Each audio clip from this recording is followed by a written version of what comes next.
ဒူးနာနေတဲ့သူတွေနဲ့မိမိဒူးကိုချစ်တဲ့သူတွေမနာအောင်ကာကွယ်ခြင်းတဲ့သူတွေအတွက်လေ့ကျင့်ခန်းလေးပြပေးပါမယ်အရန်ကိုလွယ်ကူပါတယ်ဒူးနာမှာလောက်ရမယ်မဟုတ်ပါဘူးဒူးတွေမနာခင်ကြိုတင်ကာကွယ်ဖို့လည်းအရေးကြီးပါတယ်ဘာကြောင့်လဲဆိုရင်ခန္ဓာကိုယ်တစ်ခုလုံးရဲ့ဒီ joint တွေထဲမှာဒူး joint ဒီ knee joint ကအလုပ်အများဆုံးလုပ်ရတဲ့အတွက်ကြောင့်မို့သူ့ကိုမနာခင်ကြိုတင်ကာကွယ်ဖို့အရေးကြီးပါတယ်ဒီ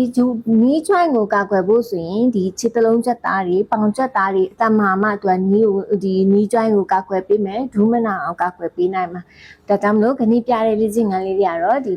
ခြေသလုံးချက်သားတွေပေါင်ချက်သားတွေတန်မာမယ်ဒူးမနာအောင်ကာကွယ်ပေးနိုင်မယ်ပထမဆုံးသွေးပုတ်အနေနဲ့ဒူးလေးတွေကိုကြမ်းပြင်လေးနဲ့ရိုက်ပေးမယ်ဒီလိုလုပ်ပေးခြင်းကဒီအောက်မှာဒူးကောက်ကွေးအောက်မှာရှိတဲ့အကြောလေးတွေပွင့်သွားစေပြီးများသွေးလက်ပတ်မှုလည်းကောင်းစေတယ်ဒါလေးကို10မိနစ်လောက်အနည်းဆုံးလုပ်ပြီးသွားပြီဆိုရင်ဒူးလေးထောင်ပေးမယ်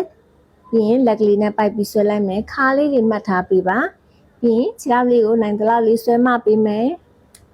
ပြန်ချဆွဲမပြန်ချ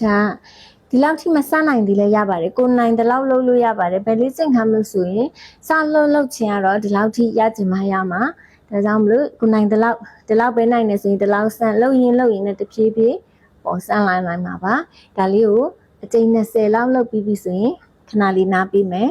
ပြီးရင်နောက်တစ်ဖက်ကိုလည်းအကြိမ်20ပြီးသားပြီဆိုရင်သူ့လေးခဏလေးနားပေးမယ်ဘယ်ဘက်ဒူးလေးကိုပြန်ထောင်မယ်ထောင်ပြီးရင်ခုနအပေါ်အောက်သွားတဲ့အခုဘေးတိုက်လေးတက်လေးပဲခန္ဓာကိုယ်ကြီးလဲဝါစမ်းမလို့နီးကြိုင်လေးပဲသူနိုင်တယ်လောက်အများကြီးတော့လဲလို့ရမှာမဟုတ်သူနိုင်တယ်လောက်လေးပဲတွားပေးမယ်ဒါလေးကို20ပြီးတိုင်းလည်းနောက်တစ်ဖက်ညာဘက်ကိုလည်းဒီလိုပဲ20လောက်ပြုလုပ်ပေးမယ်ဟုတ်ပြီပြီးတိုင်းနောက်တစ်ခုကတော့ဒီလေးပြန်ဆွဲမလိုက်မယ်နိုင်နေဆိုရင်တော့ဒီတစ်ဖက်ထဲကိုတစ်ခါတည်းအားလုံး round လိုက်လို့ရပါတယ်ဒါပေမဲ့နားပြီးလုပ်ပေးရအောင်လို့တစ်ခုပြီးတစ်ခုပြန်ပြောင်းပေးတာပါကိုနိုင်နေဆိုရင်တော့ဒီဘယ်ဘက်ကိုပဲအားလုံးတစ်ခါတည်းလုပ်လိုက်လို့ရပါတယ်ပြီးတော့ရင်စက်ဝိုင်းလေးအရင်ဆုံးဒီခြေမလေးကို point လေးထိုးလိုက်မယ်ခြေမလေးတောင့်ထားမယ်ခြေမလေးနဲ့စက်ဝိုင်းရေးနေတဲ့ပုံစံလေးဟုတ်ပြီဒါလေးကို10ကြိမ်ပြီးပါရင်ပြောင်းမြန်လေးပြန်ဝိုက်ပေးမယ် clockwise anti clockwise လေး10ကြိမ်ပြီးတော့ရင်နောက်တစ်ဖက်ကိုလည်းပြန်ဆွဲမပေးမယ်ဝိုက်ပေးမယ်10ကြိမ်ပြီးတော့ရင်ပြန်10ကြိမ်ဒါလေး short ချပေးမယ်နောက်ဆုံးတစ်မျိုးကတော့ဒီခြေတလုံးချက်သားလေးတွေပေါင်ချက်သားလေးတွေတမဖို့အတွက်ပထမဆုံးတက်လေးရှုသွင်း